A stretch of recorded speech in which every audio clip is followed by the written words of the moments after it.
This is the Krillcast. I'm Chris. Well, I'm Skyrionn. And I'm Wise Fish. Skyrionn sounds so sad to be here. Yeah, here we A go. long day. All right. Today is Throwback Thursday, and before we get into Fable Legends, why don't you guys tell everybody about your channels? I'm Skyrionn and I make timeline and lore videos. I'm more well known for my Fable videos, but I'm trying to branch into things like BioShock, and like Half-Life and that kind of thing. But Fable's like my passion. Absolutely. He does a great job with that. And Mr. Wisefish, how about you? Yeah, well, I used to make reviews. I still do occasionally, but I've branched more out into lore videos and I've started doing Metro, Apex, BioShock, and Fallout. But I'm known as the Titanfall guy because that's what everyone knows me for. So, yeah, more lore nowadays. If you want to know why Titanfall 2 is extremely underrated, go check out Wisefish's video on it. If you also want to know the entire BioShock timeline, Skyrion's got a great 3-part series on that, so go check those out. And if you just want to watch a bunch of dudes, shoot the crap while you're sitting there at your desk or whatever, then check us out, whatever. All right, so today, for Throwback Thursday, we're going to be talking about Fable Legends, a game that was famously halfway out when it got canceled and basically shut down Lionhead. Halfway. It was essentially done. Like, they could have just released it. Fair enough. So I'm going to give you guys some word vomit about it. And the reason we're covering it today is because we are at the essentially 5 years since it was canceled point. It was canceled in March of 2016. So here we go. It's been 5 years since the shutdown of Fable Legends was announced, and with it, the final nail in the coffin for Lionhead Studios as a Microsoft first-party studio. The game was originally revealed on August 20th, 2013, with the cancellation announced on March 7th, 2016, and the closure of Lionhead Studios following that. The shutdown of the live beta occurred a month later on April 13th, 2016. So the last time anybody has played this game was April of 2016. Fable Legends takes place several hundred years before the events of the original trilogy. It's a period of magic, folklore, and mythology, and humanity has yet to discover meaningful technology. Most people huddle in small villages, too witless and scared to venture out in the scary world about. Heroes are more common, but there is a no heroes guild in this game. And the heroes must rely on each other to succeed.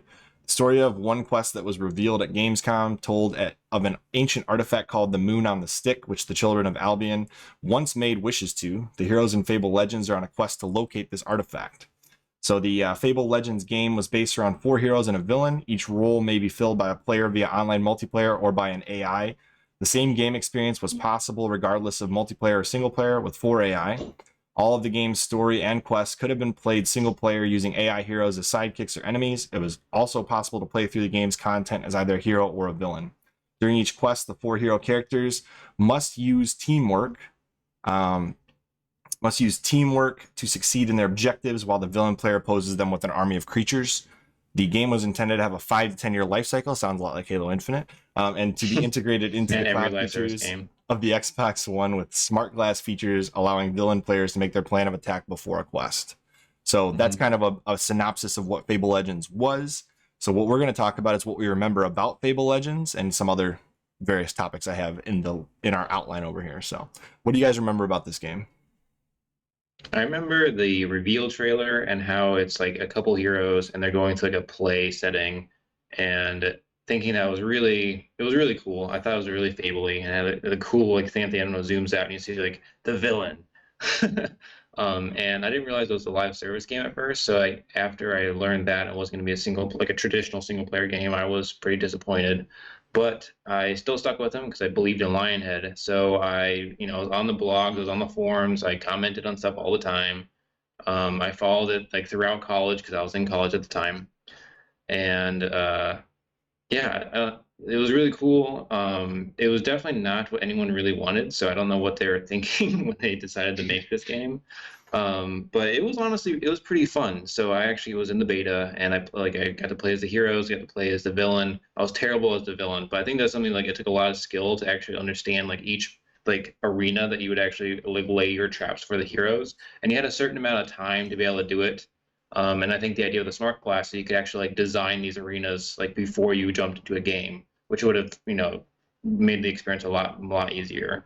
but in the sake of like not having 30 minutes before like between each time you're playing, they had it where it's only you only had a couple minutes to lay your traps, and you had like all these different enemies, and you had a certain amount of like coins you could spend or something, some kind of currency.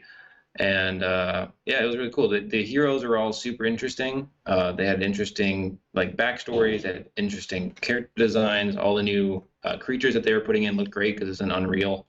And the environments looked great. I just wish it had been a traditional, first-person game. Yeah, because looking at this beta footage, it looks pretty good, honestly. Look at the environment. There's one where they actually showcased the lighting system that they put in this game, and it was so revolutionary that Unreal just, I guess Epic just integrated that into Unreal 4 or 3, whatever they're using. So like games today still use the lighting system from this game. Yeah, I mean the Unreal Engine, Unreal 4 is still pretty good. I mean, Yeah. I can play some games using the old Unreal engines, and they still look good today, to be honest. So it does look really good rewatching the footage now. Yeah. I don't remember much of it though, honestly. I remember the trailer, but apart from that, the marketing was just. I don't remember anything about the game. It's like it was around since, what was it, 2013 to 2016? I completely forgot about it. I didn't realize it was 3 years that it was going live for. So again, it's a shame because I love the Fable universe and everything, but I remember the trailer and that's about it. I don't remember much else about Fable Legends or anything. Yeah, I'm not gonna lie. Yeah. The asymmetric gameplay seemed really interesting to me. I kind of like how the Wii U had Nintendo Land, and you had one person on the Wii U gamepad, and everybody else was kind of playing with a Wiimote. This is kind of a similar idea, but it is on an online game, unlike the Wii U, which was mostly local playing game. Yeah. So I just find that very interesting. Playing as the villain against 4 heroes on Fable would be very. I think that'd be a cool way to play, personally. Exactly. Yeah. That's what I really, really liked. When I saw the trailer as well, I liked the idea that you could actually play as the villain and fight against your friends and like just set up all these traps and that kind of thing. And just, I think you could summon creatures and that kind of thing to fight them, couldn't you? And that really appealed to me. Not that I liked playing the villain, but you like being the powerful one and just beating all your friends. Yes. Yeah. And I liked all the new creatures they put in. Sorry. Yeah, absolutely.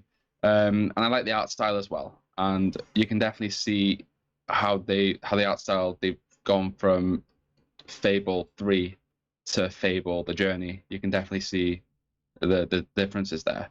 Yeah. So I like that. It's just Fable, isn't it? It looks incredible. And I'm sad we didn't get it's it. more Fable, basically. Yeah, 100%. I think it was just too far ahead of its time. possibly. Part of it is that there's a couple of things. It was right during when Microsoft still had what was that guy's name? Don That Matrick. revealed. Yeah, so they still had like that whole legacy team was still head of Xbox. Phil Spencer was actually head of Xbox Europe at this time, and he's the one that essentially doomed them. But we can we can not talk about that. They also didn't know what they were doing really. So no one at goodness gracious, Lionhead really wanted to make this game. So they pitched Fable 4. I guess Xbox or Microsoft said no, so they started making this game instead, and they spent something like $70 or $80 million on this. And the creative director, I think this is also a mistake, was American, and I think he was the only American in the studio, and he did not understand what made a Fable game. Yeah. So I think that was a huge problem, and it was something like every time they were super transparent during the process. So they had lots of interviews, they had lots of developer diaries, and you can just tell that guy stuck out like a sore thumb.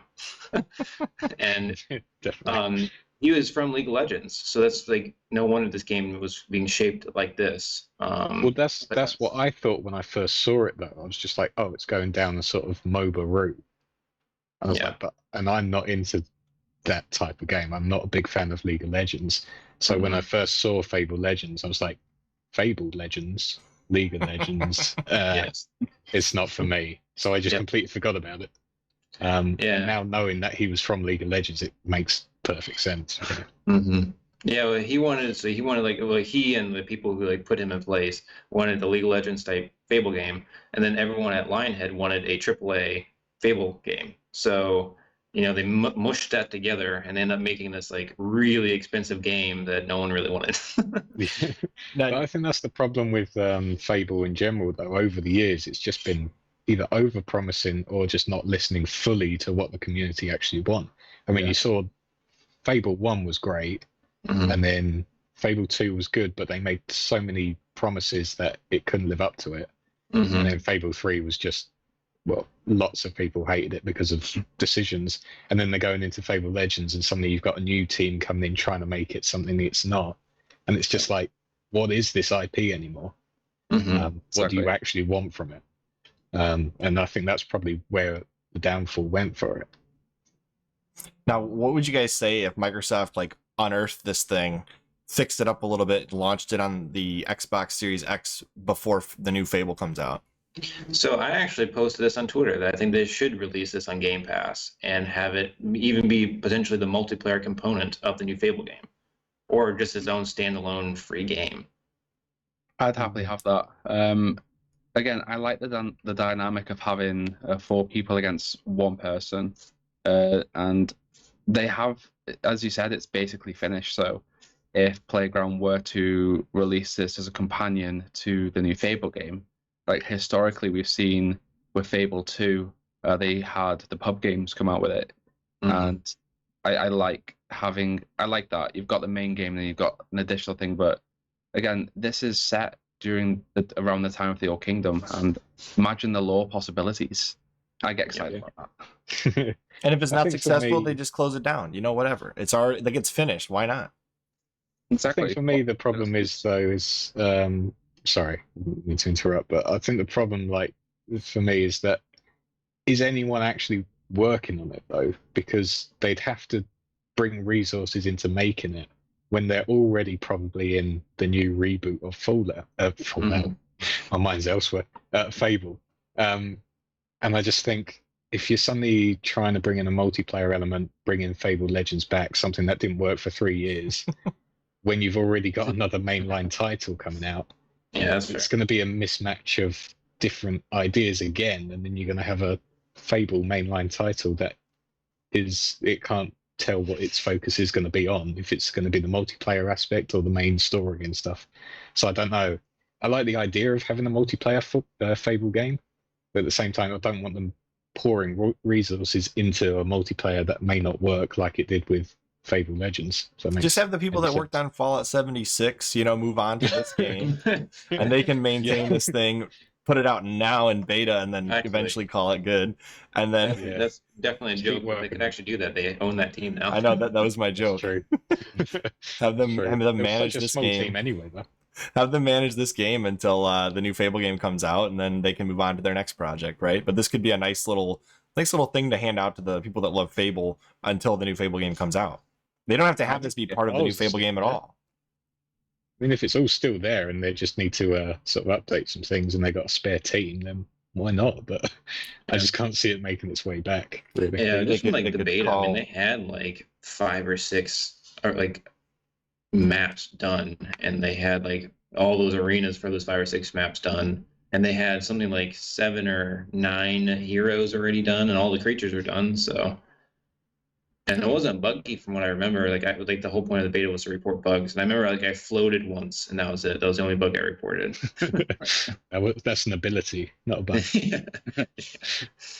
They could call Oh, in no. some lore heavy people to help out with the lore behind this game. Yeah, definitely. Maybe get some Skyrionn consulting.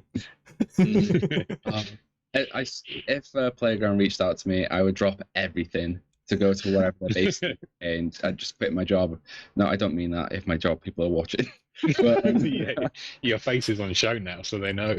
oh yeah, the company I work for, I've discovered that I've got a YouTube channel now, so it's a little uncomfortable where they bring it up. It's like, okay, please don't talk to me about it. I'd just rather keep it to myself. But Yeah. they'll actually watch me just.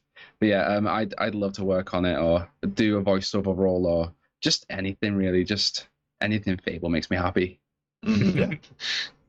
So what do you guys like as far as Lionhead Studios is concerned? This was essentially their last project before they were shut down.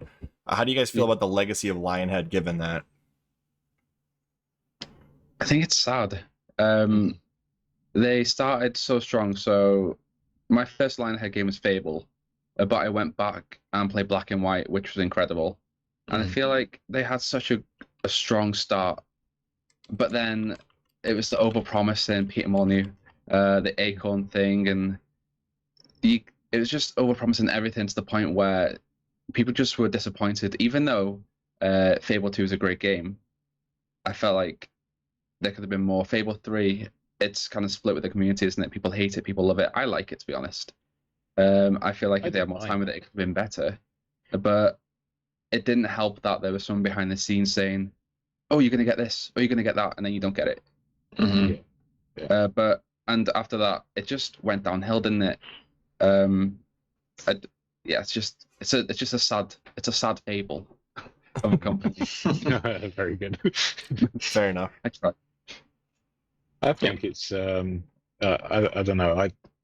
We look back at with rose tinted glasses at Lionhead, but I think they had a couple of good games, but overall as a studio, they had so much chance to make a really fantastic game. And I don't feel like they ever really got well. I really liked Fable 1. I think that was their peak. But then they never really were able to capture that same essence. So it's a shame they went, but I think honestly Peter Molyneux has to put his hands up and be like, yeah, that's my fault, saying the dog could do anything he wants. So yeah, it's sad to see them go, but I think it's understandable, to be honest. And the dog can do whatever it wants within the bounds of what they programmed it to do. yeah. But he didn't speak to the programmer when he talked about that, so they were like, he wants us to get him an actual dog. Like, fair enough. I equate this to kind of like the fall of Ensemble Studios. Like they had some really great games, and then over time they kind of like reduce, and then due to their influence by Microsoft, they got closed down. Like because Ensemble Studios did the Age of Empires franchises, they did Age of Anthology, and then they ended on a game that they didn't necessarily want to make, which was Halo Wars. So yeah. Well, that's I the problem with big studios is they get you working on things that you may not actually want to do, or the people you've hired don't know how to work on that game. Yeah. So, I think it's like I was watching a video. There's a YouTuber I just came across, Steve of War. He's got maybe 7,000 subscribers, and his videos are incredible. So I binged them all while I was working from home. And he does these lookouts at the Tomb Raider games. I think it was Tomb Raider Legends where they hired a writer for it, and he was a self-confessed person that didn't like that genre. I'm sure it was that. which video are you talking about? I think it's the Tomb Raider Legends one. Oh, it's like when they formed 343 and they said they got people who hated Halo.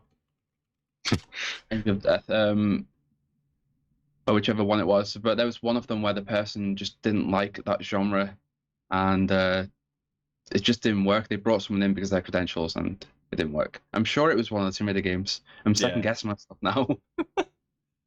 But Angel of Death is seen as like the worst Tomb Raider game. Yeah, it makes sense. Let's see here. Yeah.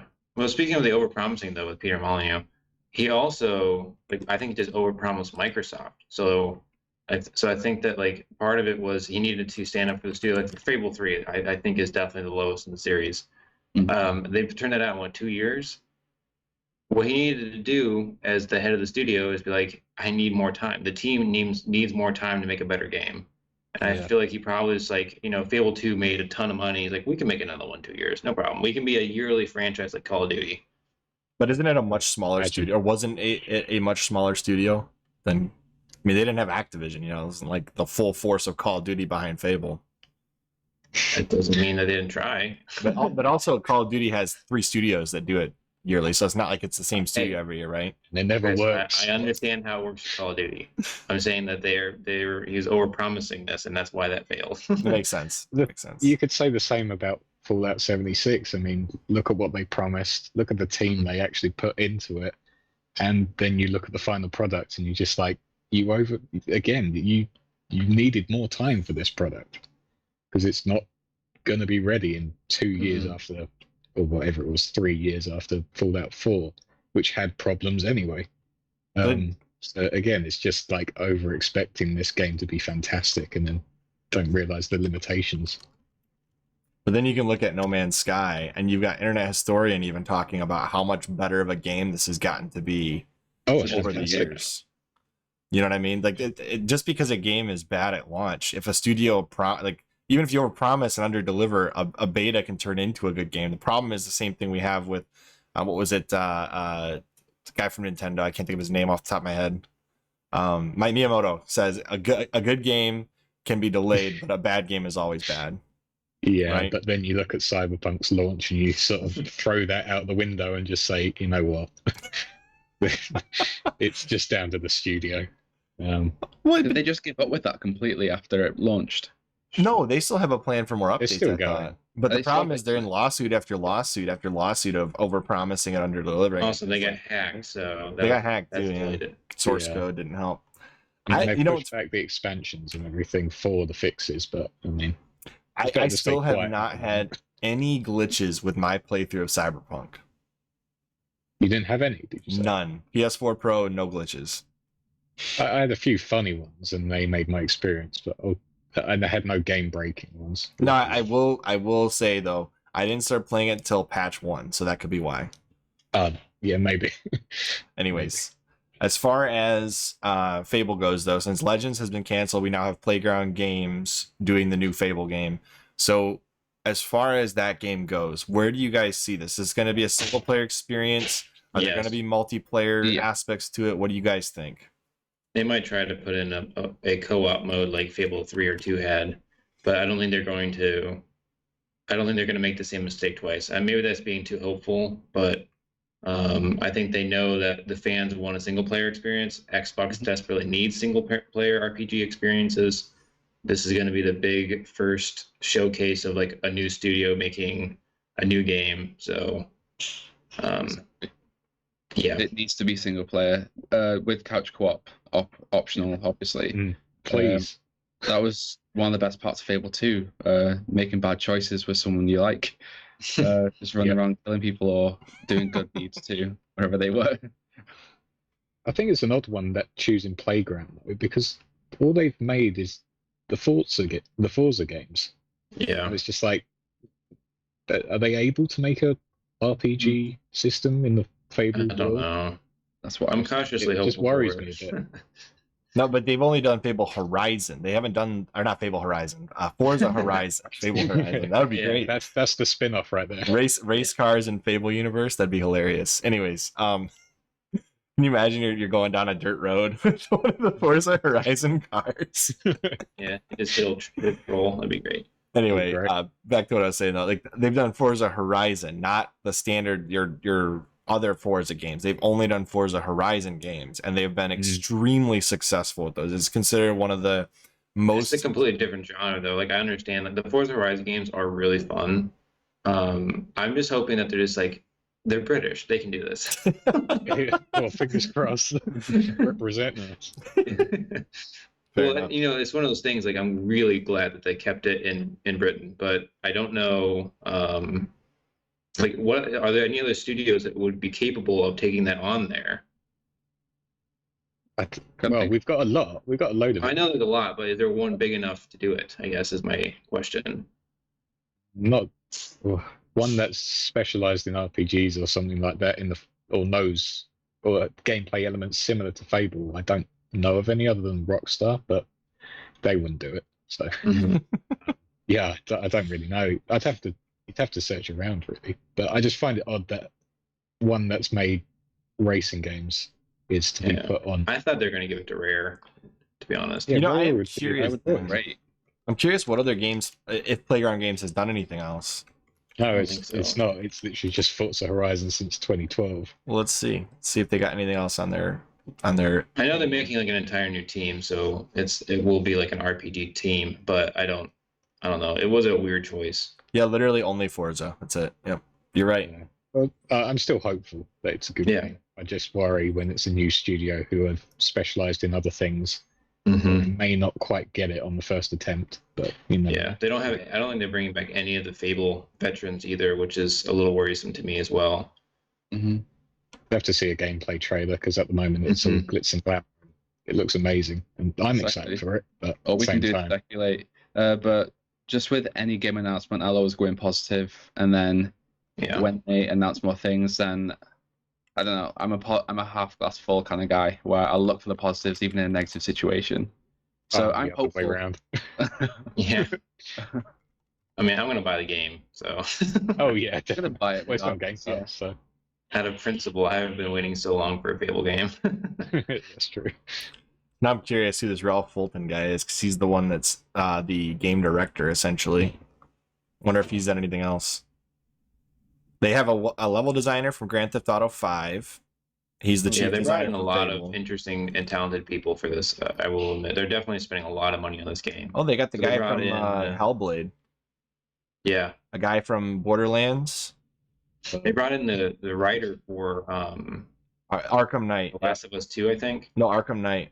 Most of the Batman Arkham Knight script writing team are working on the new Fable. Yeah, but the actual like lead director of story or whatever the title is. Okay. She's Craig from Owens. The Last of Us 2. Rocksteady, Craig Owens. A pair of Ubisoft veterans for character and environmental art. Ghost could be Recon Division 2 people. So they got like a big team for this game. Division 2. Oh no, what's that for? An Bring back environment artist. Fable Legends. No. Yeah. I think Division games look nice, but the games suck. Okay, last question. What are you guys gonna do when the first article pops up and it's an interview with Peter Molyneux? They brought him back for. Oh, cry. It's one of those things like I would be excited, but also not excited at the same time. It's like I love Peter, but I also hate him. Depends what he says. What I if do he's- Oh, sorry. is I take whatever he says, and then cut it in half, and then take that. Because I know we know what to expect from Peter. He gets so excited about his own games, and that's a great thing. But as a consumer, it's not great when he overhypes it. So just take half of what he says and just take that, and then the rest can be a bonus if he comes through. Yes. There you go. And if he comes out and says the game is going to be absolutely awful, then get your pre-orders in because it's going to be fantastic. So he's Imagine. already- That'd be genius marketing if Peter Molyneux says how bad the game's going to be. Yeah, turns out to be the game of the year. He would be in on the meme then. There you go. Like, All right, guys. Anything else you want to say about Fable Legends? Hopefully you don't hear that. I bet you do though. Well, I can. Yep. Sorry. We're trying to break down the Good doors to get concept. the new Fable game. No. It's Peter Molyneux. As always, I'm Chris. And I'm Will, my wife's hammering the wall next to me. I'm Skyrionn. I'm Wisefish. And we will see you. Next broadcast. Bye, guys. Bye, guys.